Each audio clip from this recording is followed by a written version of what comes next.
Welcome to the Deep Dive. We're here to get you well-informed, fast, cutting through the noise. Yeah. Today, we're tackling Oracle Cloud Infrastructure, OCI. Now, for many of you leading tech teams, OCI is probably on your radar. It gets talked about a lot, right? Yeah. Great performance, solid security. Absolutely. Enterprise-grade stuff. And a consumption model that seems, well, pretty well suited if you're already an Oracle shop. But the promise is definitely there. Modernize your infrastructure, future-proof your IT. But does that promise always pan out? Yeah, that's really the crux of it, isn't it? OCI's tech is strong, no doubt. But what we see, boots on the ground, is often a gap, a pretty significant gap between that promise and the day-to-day reality. A lot of organizations, frankly, struggle to get the full value. And one core issue we see again and again, unutilized cloud credits. Ah, the cloud credits, right. Okay. Exactly. They get bundled into big deals, ULAs, maybe support rewards. They're supposed to be these catalysts, Kickstart cloud adoption, drive some innovation. But honestly, too often they just expire. No real ROI. And it usually comes down to, well, a lack of good governance or strategic thinking around them.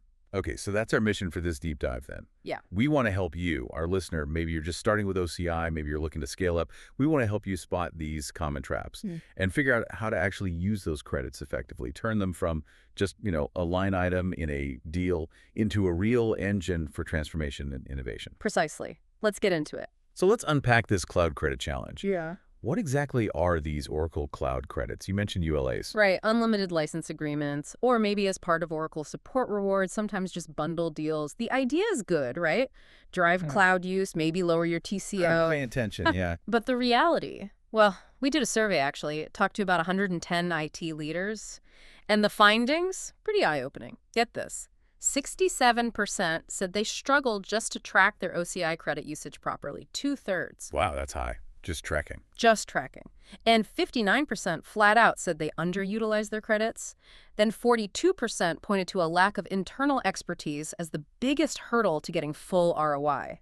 And maybe the kicker, 68% admitted at least some of their credits expired. Poof, gone. 68%. So more than 2 out of 3 are just leaving money on the table. I bet a few listeners are recognizing that situation. I wouldn't be surprised. It's very common. So beyond the numbers, what's really causing this? Why do these valuable things just sort of evaporate? It usually boils down to a handful of key things.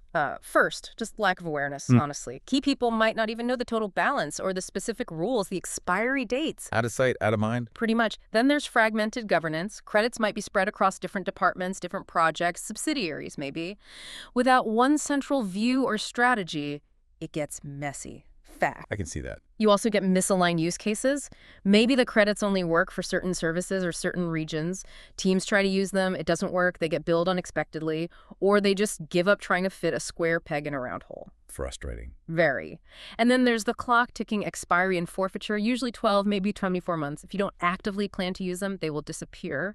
We also see credit over-reliance sometimes. Teams delay proper budgeting for ongoing cloud costs, thinking, oh, we have credits. Then the credits run out, and bam, sudden budget shortfall. Disruptive. Hugely.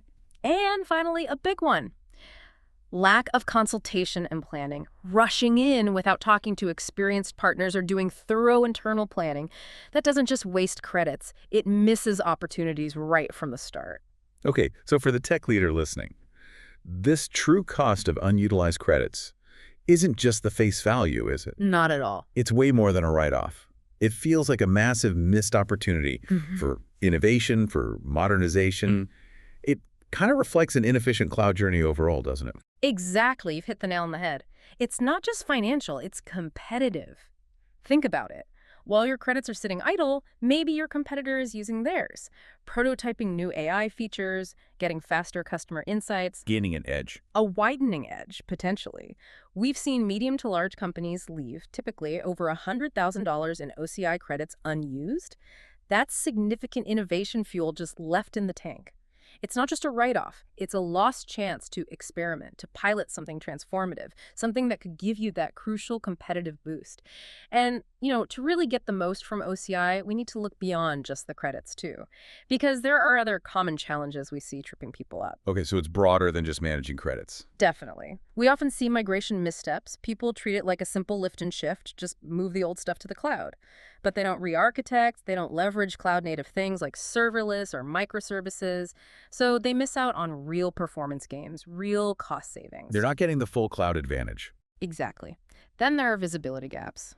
Lack of good monitoring, cost-tracking tools, makes budgeting, forecasting, even just internal chargebacks really hard. Cloud spend can spiral if you're not watching closely. Yeah, that's a common pain point. It is. We also see performance bottlenecks. Maybe resources aren't configured right, or they're not using features like load balancing or high availability effectively. And critically important, compliance and security concerns. Without a central governance model, things like audit trails, encryption, access control can get overlooked. That's risky. Right. And finally, the talent and skills gap. OCI needs specific know-how. Many organizations just don't have enough in-house expertise. They rely on documentation, but that only gets you so far. It slows things down. Right. So knowing all that, the credits and these broader challenges, how do we flip the script? How do we make these credits actually work for the organization? Let's talk about some smart ways to use your Oracle Cloud credits. Maybe tie them back to those challenges. What are some quick wins? Okay, good question. Quick wins. Well, you could use credits to spin up dev and test environments really fast in OCI. That speeds up development cycles, takes load off your on-prem gear, and costs nothing extra upfront using credits. That's a clear win. Simple, effective. Or deploy disaster recovery setups. That's crucial for business continuity, and using credits means you can get that protection without an immediate budget hit. Even using built-in tools like Oracle CloudGuard OCI's security posture management gives you immediate security improvements using those credits. Low-hanging fruit. Okay, those make sense. What about slightly longer term, midterm wins? Right, looking a bit further out, you could strategically use credits for database modernization. That's a big one. Think about moving to things like HeatWave MySQL, for high-speed analytics, or the Oracle Autonomous Database. That thing basically manages itself, cutting down your operational work. Using credits for that kind of core upgrade, that's smart. Definitely. You're investing in the future without that immediate CapEx or OpEx hit. Or host analytics workloads.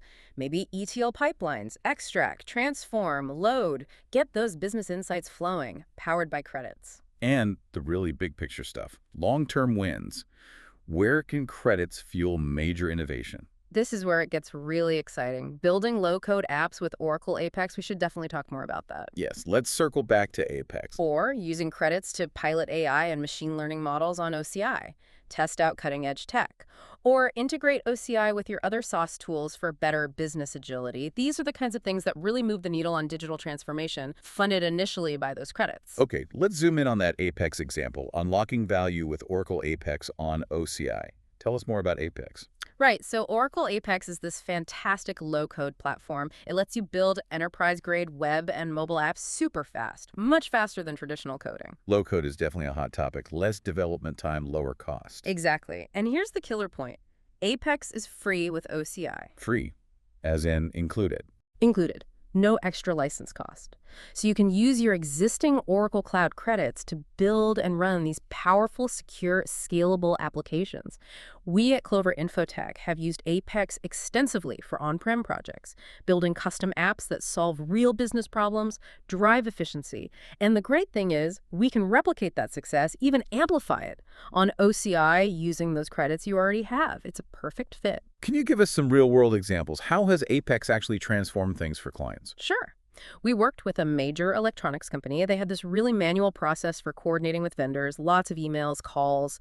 The finance team was swamped. We built them a vendor self-service portal using Apex. Vendors could log in, track invoices, see payment status in real time. What was the impact? Huge. It freed up the finance team significantly and empowered something like 4,500 vendors. Much more efficient.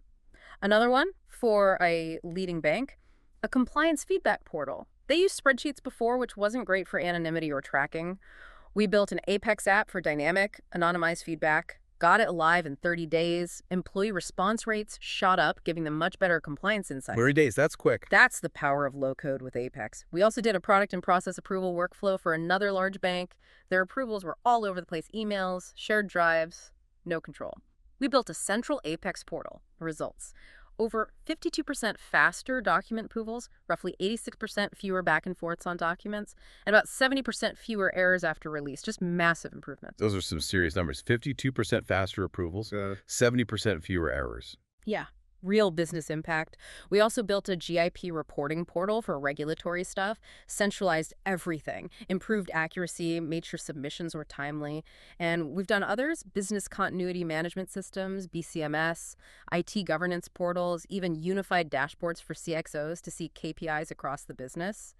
Apex is incredibly versatile. And just to hammer that point home, Apex is included. It's part of your Oracle database, fully managed on OCI. You can use your cloud credits to build all this. No extra license fee. Exactly. It's a fantastic way to turn those credits into tangible innovation. So this really begs the question, doesn't it? Uh, For the tech leaders listening, how do you actually do all this systematically? Address the credit issue, the broader challenges, leverage things like Apex. How do you make it happen? Right. And that's where we bring in Clover Infotech's OCI value framework. Think of it as a strategic partnership, a roadmap to help you maximize that OCI investment. Okay, tell us about the framework. How does it work? It's essentially a four-step process where we partner with you. Step one is the OCI assessment. We dive deep into your current OCI usage, audit your credits, what you have, when they expire. We look for inefficiencies, misalignment, and crucially, opportunities. It's data-driven. So understanding the starting point thoroughly. Precisely. Then, step two is strategic planning. We sit down with your team, we map out use cases, DR, dev test, analytics, maybe that Apex app modernization against your credits and those expiry dates.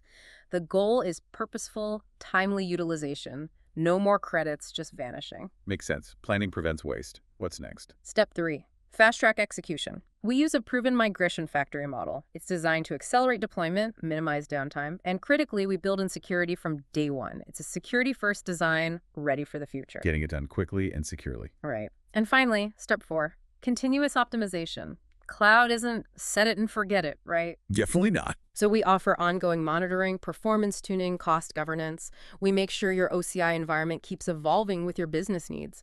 It's a lifecycle approach. And this whole framework, it ties back directly to addressing those challenges we talked about, getting visibility, aligning usage with goals, ensuring ownership, enabling those deployments, and importantly, bridging that skills gap with expert support. So pulling it all together, realizing OCI's full potential isn't just about flipping a switch. No. It takes a smart strategy around credits. It takes getting everyone aligned internally. And yeah, often it takes a good partner who knows the ropes. You really don't want those valuable credits just ending up as a write-off. You really don't. And think about the competitive angle again. While you're figuring it out or letting credits expire, your competitors might be full steam ahead, using their cloud resources to innovate faster. That's a gap you don't want to let widen. Absolutely. Let's unlock the full potential of your OCI investment. If you'd like to explore this further, you can write to us at marketing@cloverinfotech.com. We're offering a no-obligation OCI credit strategy consultation with our Oracle Cloud experts. And maybe a final thought to leave you with. What critical innovation, what competitive advantage might you be leaving on the table right now by not fully leveraging your Oracle Cloud credits today?